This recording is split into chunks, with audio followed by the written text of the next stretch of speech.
協和咁耐，到底協和有幾多個和字呢？為咗認真對待今次嘅實驗，我哋3個決定行運成個協和，數下協和裏邊有幾多個和字。Let's go！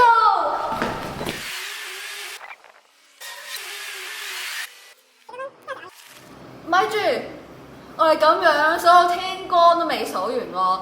究竟點解我哋無啦啦要數協和裏邊有幾多個和字啊？因為我代表住協和堂嘅每一個我，亦都代表住教會入面每一個弟兄姊妹。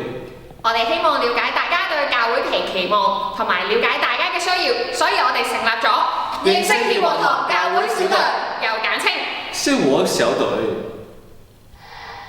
喺今個月，我哋會先派發一份問卷俾大家做。喺6至8月，我哋會約見每一位小組，去聽下大家嘅心聲。